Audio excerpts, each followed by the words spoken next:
I think we're live, aren't we? Hang on, let's just have let's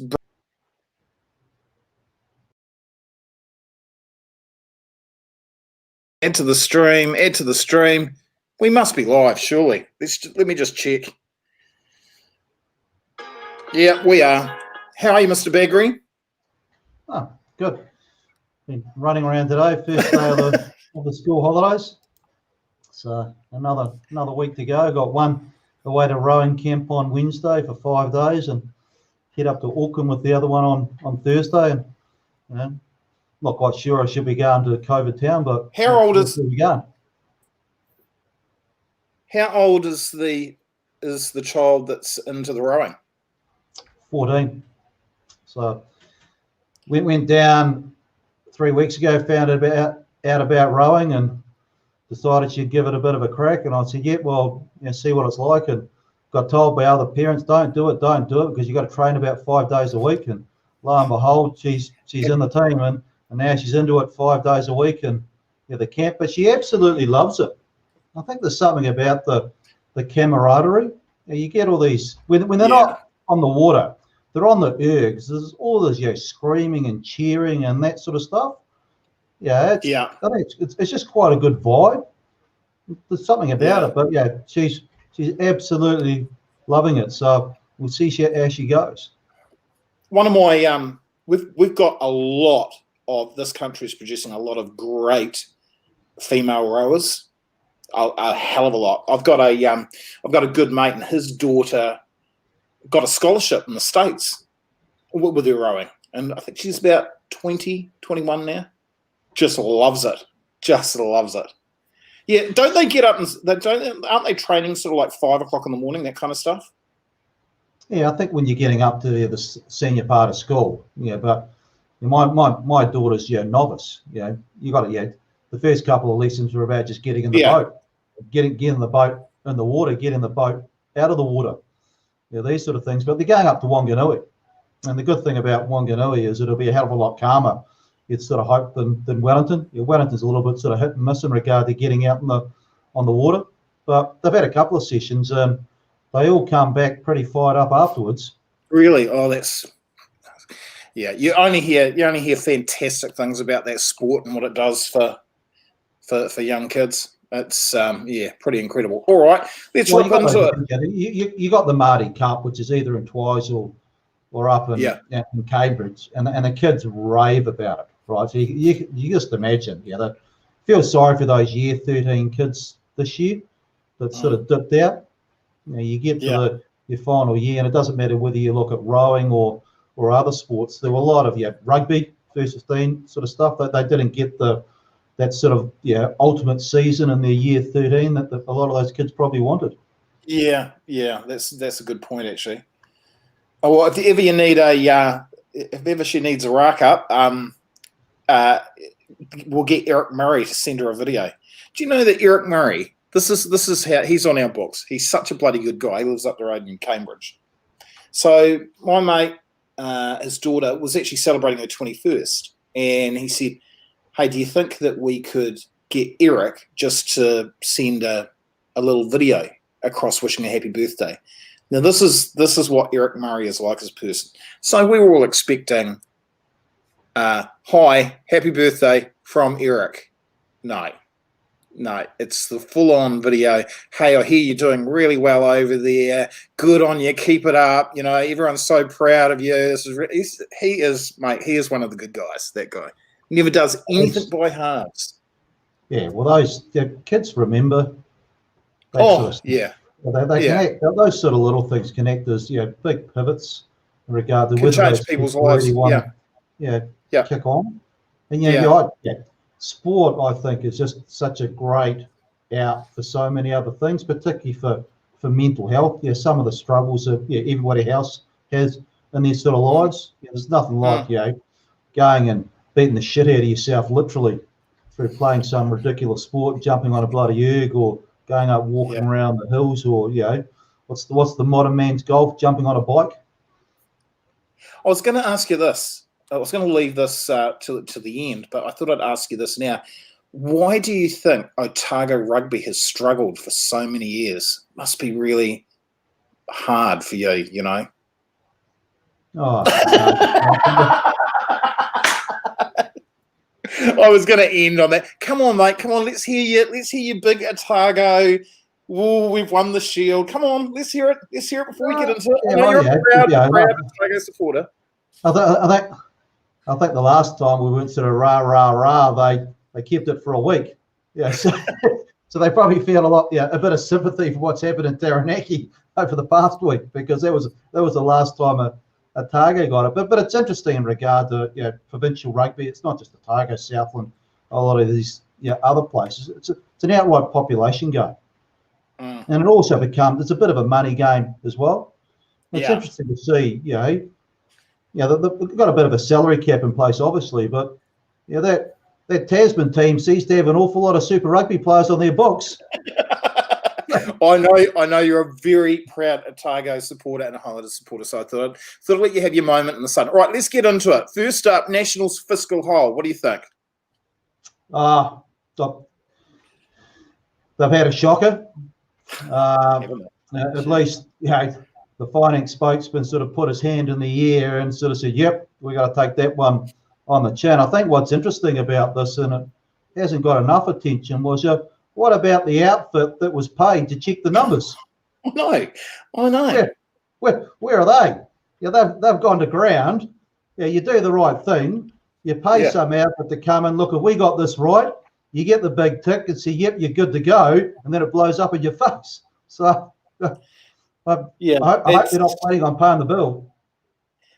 Yeah, I think we did talk about this in our last chat, but it doesn't matter because there'll be other people tuning in. I mean, look, I just think it's sloppy when that is a core part of your brand, as in we know the economy, we know how to fix it, but we're not organised enough to, spot this error. And then there was another error by memory around 75 million, wasn't there? Wasn't there a second error that came? It looks like there's been a few, because they stopped contributions to the super fund, but they failed to take account of, if you're stopping those contributions into the super fund, you're going to get less tax revenue on that investment base as well. So that loses tax revenue as well. I got called by a journalist today asking if I had any comment on what looks like could be another error. And I said, look, it's not my job to go in there and sort of dig out and find all the errors in someone else's sort of work. Go talk to the outfit that was supposed to audit the numbers. Yeah, fair enough. But if you look at, because the term fiscal hole was sort of, it's done the rounds. Right? One thing that all political parties are guilty of is that they promise a lot of stuff sort of up front, and then they don't actually give themselves a lot of wriggle room for the unexpected down the track. And that's when you can typically get into difficulty. It doesn't matter whether you announce spending increases or tax boosts. You still need to have a bit of money up your sleeve 2 to 3 years out, because spending pressures, teachers' pay, this sort of stuff, it's all sitting there. It's all going to come and hit you at some stage. But what they all do is that they come up with these big brand promises, and technically, the numbers can add up, right? But technically, Italy can win the Rugby World Cup in the next 10 years as well.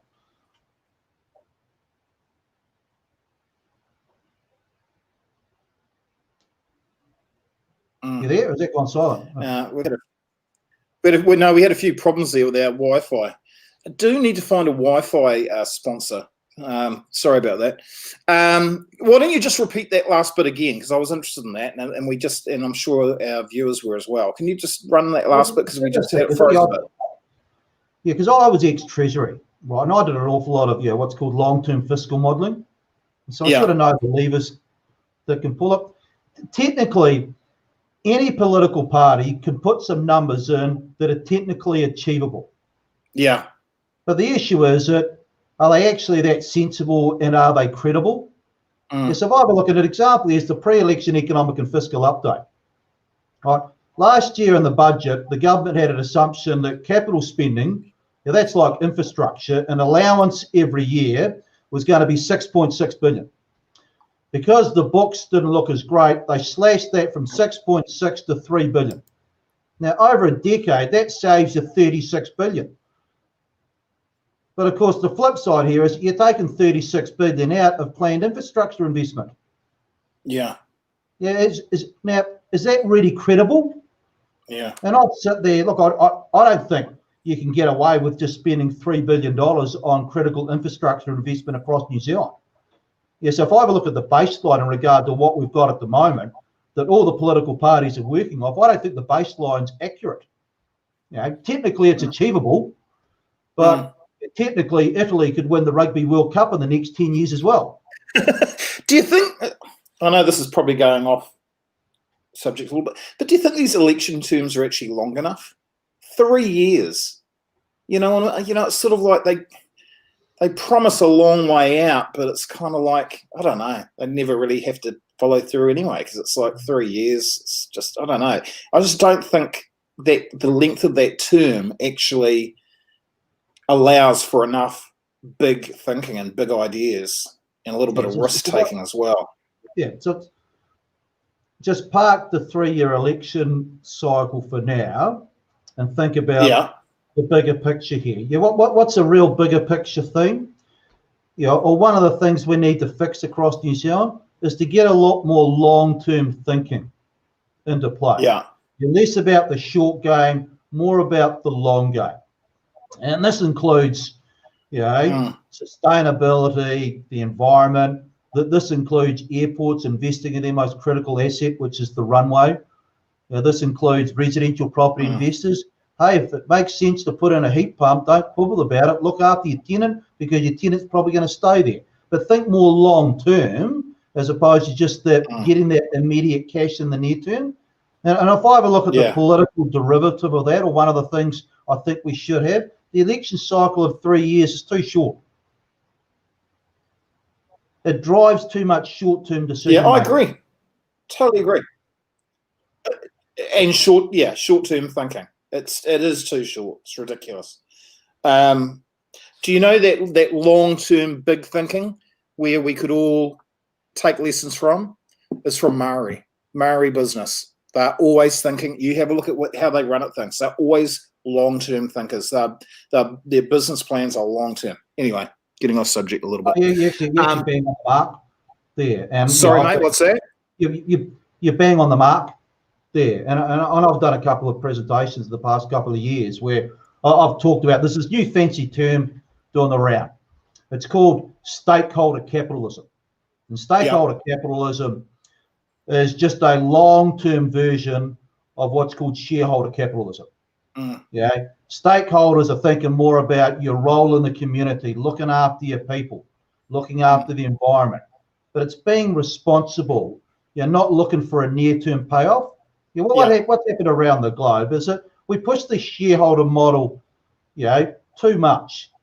Now, capitalism is still the right model because it's based on market principles, but we just need to refine it a little bit and start to think about a lot more of that stakeholder version of it. And Maori businesses are up for that because that's their model. Yeah. And you speak to anyone in Maori business, they're always long-term thinkers. They're not, hey, let's talk about next 5 years. They are 50, 100 years. That's what they think big. They think long-term. There was a company on the stock exchange today that missed market expectations, and I think their share price fell by about 10%. Who's that? A2 Milk. Really? Yeah. Now you sit there and think about was the long-term story about that company, did it really fundamentally alter by that amount on today's announcement? The answer is no, but it just tells you markets are conditioned towards driving short-termism. If you see that sort of market reaction on the day, what are you going to be conducive to as a management team? We've got to make sure that our decision is going to be short-term focused, because we don't want to get that sort of market reaction. Yeah, and yet you look at those. You look at the successful businesses, especially those startups. They usually do burn a bit of cash to begin with, don't they? They are long-term thinkers when it comes to business. Well, how about Xero as an example? They weren't profitable from day one, were they? No. And was that a bad example? Is that a bad example? Yeah, I've got a couple of startups that I'm invested in. There's actually one in your local town there of Cambridge that's still burning cash. And yeah, they're coming to the market soon. I think you're asking for more cash. And look, if they've got a credible plan, it looks like it's executable, you front up. But at some stage, you got to ask those hard questions as well, because you can't just keep tipping money into companies unless they're actually delivering real progress on the other side. Yeah. But then if they're starting to deliver a bit of market share and stuff like that, that's going to give people hope, isn't it? Yeah, well, it's about, when they do tend cash flow positive, look, that they can be absolutely off to the races. It's part of the reasons, they get valued at such high multiples right up front. But once again, you only tip so much cash into these sort of things before you start to think, I'm out. Show me the money. Yeah, exactly. Okay, move to the boardroom. Now, I haven't really. I got to confess, I didn't read this. Haven't got around to this Herald article. I think it was in the Herald today. There was. I think I picked up some bits and pieces that generally CEOs thought that the Labor government had done a fairly good job around COVID, but that they were saying that they needed a bigger voice when it comes to decisions on how we actually get out of this. Is that the guts of it, or have I missed something here? Oh, I think there was a whole lot. You give me a rundown on it. Yeah, there's a whole lot of different messages within it. Look, had to, by and large, the government's done a pretty good job in regard to COVID. Was it absolutely perfect? No, but New Zealand's in a pretty good space compared to most other jurisdictions around the globe, and we just need to acknowledge that. Now, the business sector is still pretty nervous about 2021 and 2022. Various aspects of government policy, their ability to execute on the ground. Grant Robertson and a couple of other ministers are pretty highly backed. There's a lot of confidence in certain individuals across the business sector, which is pretty encouraging. There's also a few other ministers that don't get those same sort of, congratulatory, so that same sort of support or views across the business sector in regard to what their capability is. There was also a couple of clips that showed national versus Labor in a couple of areas as well, and it seems to be a pretty mixed bag all around in regard to where we're going to be going. The biggest thing for businesses want a lot of certainty going forward, and that's hellishly hard to provide in the economic environment we've got. So we do need to deal with a bit of that. But because I filled in the survey as well. My bigger picture theme is that you've got to be executing an awful lot better. The broad strategy is right, but you can't just keep on throwing money around like confetti. We need a lot more of a plan, and there's a lot of money now. That COVID relief package money that's actually ending up being permanent. It's not temporary relief. It's not temporary support. It's been baked into baselines, and once it goes into a government baseline, it's hellishly hard to get out. So $1 billion worth of additional spending becomes 10 billion over 10 years. And that's the more you start to see that, the more there's going to be pressure for taxes to move up to pay for it on the other side. Yeah, good point. Okay, TY Point. They're chucking more money at that, aren't they? Is that the deal? It looks like we're going to see a little bit more money tipped in on behalf of the taxpayer. I'd love to see the benefit cost analysis. I suspect there isn't one, and it's becoming a political game to help Southland. Look, it's a pretty big part of the Southland economy. But if you actually look at the growth in Southland between 2000 and 2019, TY Point and the manufacturing sector hasn't been given Southland growth. It's still a big part of the economy, but it hasn't been responsible for the region moving forward for a long time. So what does that tell you? That Southland has been morphing itself off that sector, that smelter, but it's still so hellishly big as an employer. It's going to take a long time before you're completely morphed off it. And what it looks like is the government's going to tip a bit more money in to help with that transition down the track. Once again, I have no problem writing out checks as long as you're going to be getting a bit of bang for your buck on the other side. I want to see the benefit cost analysis.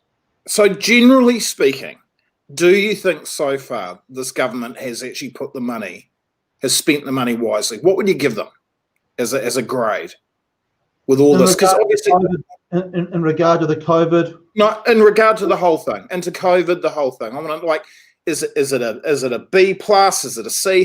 I know it's a hard question, but I just want to get a kind of a feel from you on how you think they've performed with this, because it's a hell of a lot of money. And if they're so if I have a look at the likes of the wage subsidy, A minus.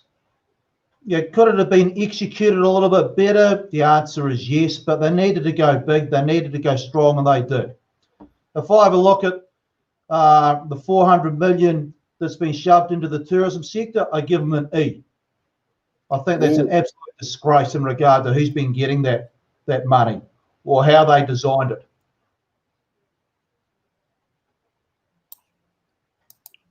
Did you say an E? Yep. Ooh. There's people in that industry that would say the same thing. A lot of people. Well, once again, I've no problem writing out checks for people in various sectors. But when I see 5 million go to bungee jump plus a $5 million loan, and then you're starting to see it looks like everybody's getting 500,000. You sort of start to wonder, well, what's the criteria in regard to what's truly a strategic asset? And then a lot of businesses now have missed out, so it looks like they're going to be undertaking some sort of legal challenge. It does not look right. No, it doesn't have a good feel to it, does it? Okay, let's get on to Xero's data puts the economy in possibly in better light than what we think. Is that right? Yeah, just saw some numbers out today for Xero, and if Xero's data is a real triumph because they're tracking the mood of small businesses, and it's not just mood, it's performance. Whether there's money coming in the door or not. And what they noted today was that turnover in the month of August 2020 was up on 12 months ago, which looks a pretty good result on the face of it. Now, to be fair, some of it I think we're still on that pent-up demand where we didn't spend any money over April and May, so June, July, and August had that sort of springboard back effect, and we sort of overshot a little bit. Yeah, but still some encouraging nuances. Employment was still down, but we saw another piece of information today where month of August, it looks like employment is starting to lift. Some pretty big surges in the education sector. People still seem to be paying the bills within reasonable order. The Reserve Bank had some data out today where you look at your missed payments across consumers, mortgages, or business payments. Are we seeing a big surge north? The answer is no. Now, some of that is because we're massaging some of those sort of problems with mortgage deferrals, interest-free loans, deferral schemes, that sort of stuff. So there is issues, but we're sort of pushing them out. You're trying to get the economy sort of back on track in the near term. Yeah. I'm going to miss out a couple of things because you've been so generous with your time once again. We're going to cover a little bit more, but Banjo, get out of there. How close to the Trans-Tasman bubble? I saw some not analysis, but some commentary today from Australia. They look like they're pretty keen. But if I go back and have a look at the chief executive of Air New Zealand, sort of was here last week, sort of poured cold water on it and didn't think anything would be happening before March next year. I guess the real issue here is that how much risk are we prepared to take on? Because if we go to a bubble with Australia, we're going to be taking on more risk. Yeah. What is our tolerance? Because we've done an awful lot of hard yards. Obviously, at the moment, I think there's nothing's going to be happening anytime soon until we see the situation in Melbourne basically get the all clear. I think we'd need to see a sustained period in Australia where they've got no COVID cases before we'd look at that trans-Tasman bubble. And even then, when you look at it, you've got to make sure that the system's pretty safe in regard to traceability, the ability to track. The systems have got to be in place. Do I think we've got that at the moment where it should be? I think we're actually still a wee way short. Yeah. Hey, I'm going to let you go because once again, you've been so generous with your time, and I'm going to give you a little plug, but I'll let you go in the meantime. Thank you, sir, for your time, and we'll catch up next week. All the best and stay safe. Appreciate it. Go Otago. All right, mate. Thank you. Man, he's a good guy, isn't he? He's such a good guy. So, what's been happening? What's been happening? We've actually had a really good month in September for our business, which we needed to because COVID was pretty hard for us. So it's been a really fantastic month. So how can we help you? We're going to help you in a number of ways. You got Cam Bagrie there. So what can we do with Cam? We can get him to come and speak to your team live, and he can do a nice piece of work about what's happening in the New Zealand economy, what's happening in your region, what is happening in your industry. So he can tailor that, customize it for you. And then what happens is he'll come in, and it's a set fee for the day, and it's a very reasonable set fee too, I've got to say. And he'll come in for the day, and then you can do whatever you want with him during that day to a certain degree. So you could have, for example, him doing a chat about what's happening in your industry and in your region in front of your staff. Staff go away, in come your customers, and he can do a talk about what's happening in the region, the economy, and where the opportunities are. They go away. Then you could have maybe a sort of VIP 4 or 5 people come in, just have coffee, sit down with them, one-on-one kind of thing. And you can really get the most out of his day. And he does it really, really well. So there's an idea. We've had Mental Health Awareness Week. You know what? That's great. That is great. But Mental Health Awareness Week is not a 1 week a year thing in this environment, I tell you. You've got to look after your staff. You really do. And yes, of course, there's an expense to it. You have to pay for a speaker. And you can do this. We had a client last week in Hamilton. Not my business to share my clients and what they're doing, but a couple of hundred staff, and they had a virtual conference with Mike King, and they just absolutely loved it. And everything. God, there's a mess. I've just seen it. I've got a bit of a mess. Sorry, I've got to change. I've really got to up my game with the clothing. So they just had a really great session, lifted everybody's spirits. People felt good. Away we go. So, mental health, comedy. We've got so many fantastic comedians. So, end of year's coming up. Get a comedian in. And we've got bands. We've got live music. Yeah. We got it covered. We got it covered, whether it's live, whether it's virtual, whether it's keynote speaker, whether it's an MC, whether it's a comedian, whether it's a band, whether it's acoustic. That's why we're called essential talent. Essential talent. Yeah. Let's have a look. Let's have a look here. What else is happening? I think we'll call it a night. I can sense that I'm rambling on. Just have that feeling. Have a great week. Hope your week continues to go well. Continue to be positive.